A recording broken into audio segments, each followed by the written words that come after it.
আসসালামু আলাইকুম, আশা করি সকলে ভালো আছেন। তো আমি আপনাদেরকে একটা শর্টস ভিডিও দিয়ে আপনাদেরকে জানানোর চেষ্টা করেছিলাম যে আরও গতকালকে, ঠিক আছে, যে নন গ্যারান্টিতে আমরা যে ব্যাটারিগুলো সেল করে থাকি সেই ভিডিও একটা দিব আমার এই ইউটিউব চ্যানেলে। তো আপনারা দেখতে পাচ্ছেন যে এই ভিডিওটা হচ্ছে নন গ্যারান্টি, মানে এই ব্যাটারিটা হচ্ছে non guarantee easy bike battery.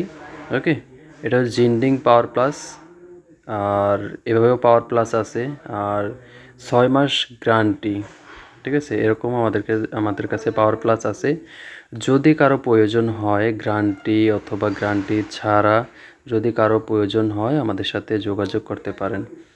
আর এই ব্যাটারিটাতে পানি ভরার সাথে সাথে আমাদের থেকে যে ব্যাটারিগুলো, যেহেতু টেকনোলজি খুব আগাচ্ছে, ঠিক আছে, এই জন্যে আসলে ব্যাটারিতে পানি দেওয়ার সাথে সাথে, মানে অ্যাসিডগুলো দেওয়ার সাথে সাথে মানে এত পরিমাণ বলকাচ্ছে, মানে মনে হয় যে গরম পানি আমরা চুলা থেকে নামাইতেছি, এত পরিমাণ গরম হচ্ছে আমাদের এই ব্যাটারিগুলো, ঠিক আছে।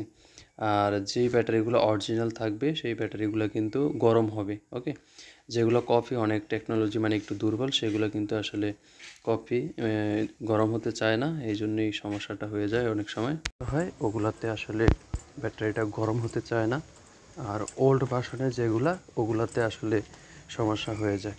তো আমাদের থেকে যেই ব্যাটারিগুলা কাস্টমারগুলো আমরা এখানে নিজ দায়িত্বে আমরা এটাতে পানি ব্যবহার করে, মানে পানি দেওয়া হয়, দেওয়ার পরে চার্জগুলো উঠায় তারপরে আমরা দিই। যেমন আপনি 12 ঘন্টা চার্জ দিলেন, 3 থেকে 4 ঘন্টা রেস্ট, আবার 12 ঘন্টা, 3 থেকে 4 ঘন্টা, এভাবে মোট 36 ঘন্টা একটা ব্যাটারিতে চার্জ দিতে হয়।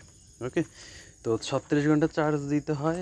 আবার 15 থেকে 20 দিন বা 1 মাস আপনি একটু কম কম চালাতে হবে। যদি আপনি দৈনিক চালান 10 ঘন্টা, এক্ষেত্রে আপনি 6 থেকে 7 ঘন্টা চালাবেন, মানে চার্জ থাকা অবস্থায় ব্যাটারিটা আবার চার্জে বসাবেন। এক্ষেত্রে আপনার প্লেটও হার্ড হবে আর অনেক দিন টিকবে, চার্জও বেশি দিন থাকবে, ঠিক আছে। তাহলে ব্যাটারিটা মানে বেশি দিন টিকে। যেমন এটা যদি 1 বছর টিকে, তাহলে অন্যান্য ব্যাটারি কিন্তু আসলে 2 মাসও টিকবো না, এরকম হয়ে যায় আর কি, ঠিক আছে। তো আশা করি বুঝতে পারছেন। তো আমাদের থেকে যদি ব্যাটারি লাগে বা মিশুকের কোনো রিভিউ